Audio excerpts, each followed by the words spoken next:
In other words, preferred there over any place else where people would travel for days and weeks and months and in some cases years to get there, just to get in the water, just to get in it or drink a cup of it. And there are these places all over the world. Native Americans knew these places, and different cultures call them oasis, and they have different names. But what does the word oasis mean? You could look that up. Oasis is not just a place with water. Oasis is a healing sanctuary. Oasis is a place that is inhabited by genies, by spirits of healing. And that's why there were always truces at Oasis. Like for the Native Americans, there's Pipestone, Minnesota. All the sacred pipes in the whole North America and much of South America, the sacred pipes used in ceremony, the stone that they're carved from comes from one place in the United States. Did you know that? You probably didn't know that. Southwestern Minnesota, Pipestone National Monument, Pipestone Mines, the Catlinite Mines. And for all of history of North America, the spring and the mines there was sacred space and a truce and no war, no fighting, no internecine battles between blood enemies of Native American tribes that were sworn to kill other tribes of other members on sight. And that would be sort of like the Crows and maybe the Sioux. Okay? But the Crows use Catlinite pipes, and the Sioux use Catlinite pipes, which is called the congealed blood of Mother Earth. That's what Catlinite, it's a red stone. It looks like jasper, okay, as consistency of jasper, but it's a red stone, sometimes solid blood red, okay? It's quite beautiful. My pipe's made out of Catlinite. And if they went to go get stone to take home to make their sacred instruments and their pipes, and other totems like the Navajos made little silhouettes out of the stone of animals, of bears and so on, right? If they bumped into each other, mortal enemies, sworn to kill each other on sight, and of course they recognize their enemies, right? Well, if they were in the grounds or within a region of Pipestone, no fighting. No fighting. And in fact, we know for a fact that once they got to the mines, they cooperated and they worked together to mine the stone. Those mines are still there. You could go there now. You could go there now. I've been many, many times. Okay? And it is an amazing place. An amazing place. So, but the point is, there's water there. There's a spring. So we have two things. We have a mineral, which is called the blood of Mother Earth, okay?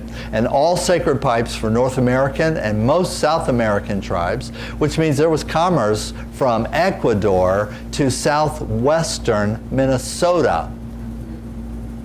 One way or the other, because we find Catlinite ceremonial instruments in Aztec burial sites.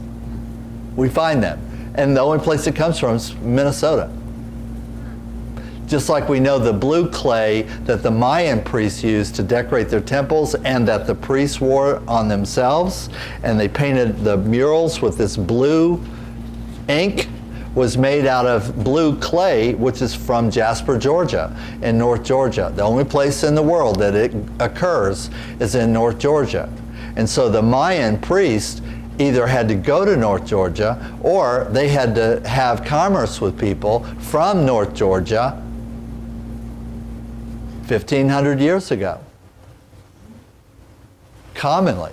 And you can go, in fact, at Chichen Itza in Cancun, at the Well of Souls, it's the most famous Mayan ceremonial site, inside the pool, the spring at Chichen Itza, called the Well of Souls, the blue clay on the bottom of that well is 3 foot deep.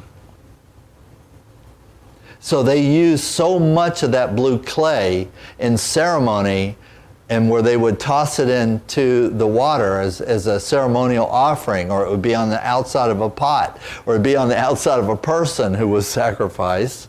But they used so much of the blue clay that now in the bottom of the Well of Souls, there's a layer of that blue clay that's 3 foot thick, and every atom of it comes from North Georgia.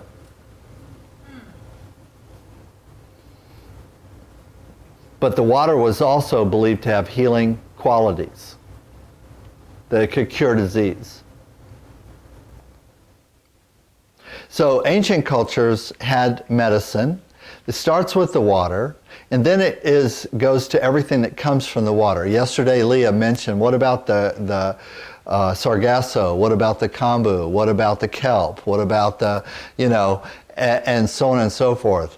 Well, these are plants that grow in water, and we know that they are among the most nutritious plants, if there's such a thing as nutrition in a plant, right? Where you look at the different things that are in a plant that might be good for you, more than another type of plant, and so on. These plants that she mentioned are found all over the world, okay, in all the oceans of the world, and they are, in fact, the most nutritious plants on the planet Earth. And then we get into the freshwater lakes that actually might be the remnants of glacial lakes that melted and the glaciers moved back, and they left a big freshwater lake like Klamath Lake in Oregon, where you find things like super blue-green algae, which is another plant that grows in the water, okay? And so actually, there's a high probability that since human civilization developed on the coastlines of the world, and then when humans migrated from the coastlines away from the oceans, they were used to eating these incredibly dense and rich sea vegetables, and so they looked for them as they moved inland.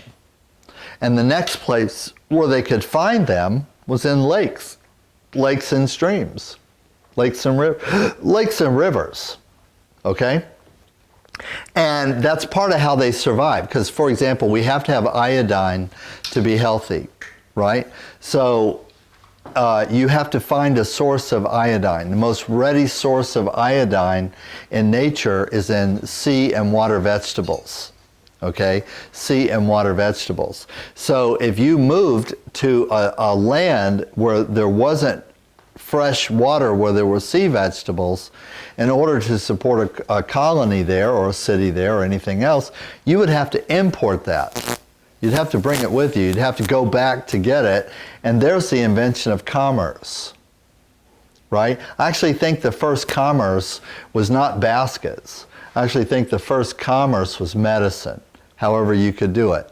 And the oldest graves that we found on the planet Earth, the oldest human graves, which means it was intentionally built to put a person in it, and where they have some of their accoutrement, their ceremonial goods, or some clothing, or whatever. Every single one that's been found that's over 3,000 years old, the primary thing that's inside of it is two things, okay? One could be weapons, but next to the weapons is medicine. And if you were valued enough as a human being to be ceremonially buried with your accoutrement, okay, you were buried with your medicine. And it was considered so important that you needed it for the next life too. Not only is it absolutely important to you being able to survive in this world, that you thought so highly. Imagine if, it's like I told you about, I went to my mom's house, I emptied her kitchen, and everything in it had aspartame. Everything. There was nothing that didn't have artificial sweetener in my mom's kitchen. I fell down on the floor and I cried like a baby for a while before I started bagging that stuff up and throwing it out. And I did my little healthy mantra, of course, was every time I pulled a box out with the aspartame and all that, I said a little F-U every time I threw it in it was very cathartic. Asshole fuck. Throw it in the trash bag until I cleaned out the house. Well, it was just as bad when I went into my mom's bathroom. I don't know about your mom's, but my mom kept all her medication either in the kitchen or in her bathroom. okay? Between the kitchen and the bathroom, I boxed up all her medications, because, you know, some of these are really poisonous. It's like you want to leave them laying around, okay? A kid or somebody got a hold of one of these medicines, it'd just kill them, you know? And so I ended up with a box about 2 foot square full of prescription bottles to the top. 2 foot square full of prescription bottles to the top. Then I had a weird idea. Julie and I went, because we cleaned out the kitchen so there was a free counter, and I unloaded the box and I organized the medicines. I unlocked the box and I organized the medicines. And there were 12 kinds of 20 different medicines. 12 kinds of 20 different medicines. And I was able to work out, because I found some pill boxes, you know, like her, you know, she would organize like Monday, Tuesday. She has these containers with all the pills she takes on Monday, all the pills she takes on Tuesday. Monday morning is one group, Monday evening is another group. You know, my mom was very organized, so she had all of her medications organized like that. And my mom, every single day, was taking 20 drugs. Every single day. Some of which twice a day. She was also taking, I estimated, because she bought the Costco ibuprofen in the 300 pill containers, and I found empty ones. Okay, so I worked it out, just ballpark, that she was taking about 2,500 milligrams of ibuprofen every day, in addition to 20 other drugs. And I already told you she was overweight, she was obese, she had heart disease, diabetes, and whatever. Arthritis, fibromyalgia, chronic fatigue. But she was medically supervised. She was being treated for all these things, right? And she didn't drink water, she drank Crystal Light. She didn't drink any water, she drank Crystal Light. So whatever liquids she was consuming were also further extracting these drugs from her digestive tract and facilitating them into the bloodstream as nutrients. And I want to say as anti-nutrients. Because see, drugs are not food. Drugs are not food. So if you're taking 20 drugs every day, and that's a volume. So let's say that if you piled up all those pills every day, we're talking a goose egg of pills as big as an apple. In other words, if you took all the drugs she's taking every day and you kind of wet them a little bit so you could kind of mush them into a bolus, you'd have to wear gloves, because that'd be some toxic stuff, my friend. And you mush all those pills together and take the liquids too to give you some binding agent, right? That she was eating an apple of drugs by volume this big around every day for at least 20 years or more. And so the principle of an apple a day keeps the doctor away would not apply in her case. Okay, because that apple was the poison apple, right? Wasn't the good one, it was the poison one. And this is called medicine. And this is called the practice of medicine. This is called, the doctor works at a place that has accolades called Premier, the premier facility for award-winning. Our staff has won more awards for medical excellence than any other hospital in the state of Georgia. Because we're just the best of the best. We are the medical ninja of the allopathic medicine of Georgia. The president of our hospital is also the president of the Georgia Medical Association. We wrote the book, we wrote the Bible, we passed the laws of the Medical Practices Acts for the state of Georgia. We know what we're doing. We are the best of the best. And yet, I look at the practice of medicine as applied to my mom, and I cannot find anything other than severe deficiency and malicious negligence. Or, now let's say the doctors actually are good people, and they didn't do it on purpose, and they're just following SOP, So they're just stupid, dumb, and ignorant, negligent.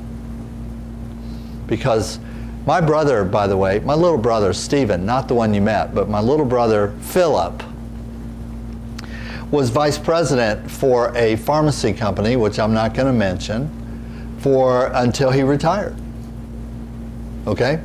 That was his education. He went to college on a full boat scholarship and graduated magna cum laude of his college and undergrad medicine, and then went to medical school to become a chemist and a pharmacist, where he then, his first job out of school was to take over the pharmacy of a hospital chain, a hospital group that owned 3 hospitals, and married the daughter of the guy of the family that owned the hospitals, and then started opening pharmacies outside the hospital. And then the company that he was purchasing franchises for pharmacies offered him an executive position working for the company, and he became a vice president of a pharmacy companies. And my little brother has 600 stores.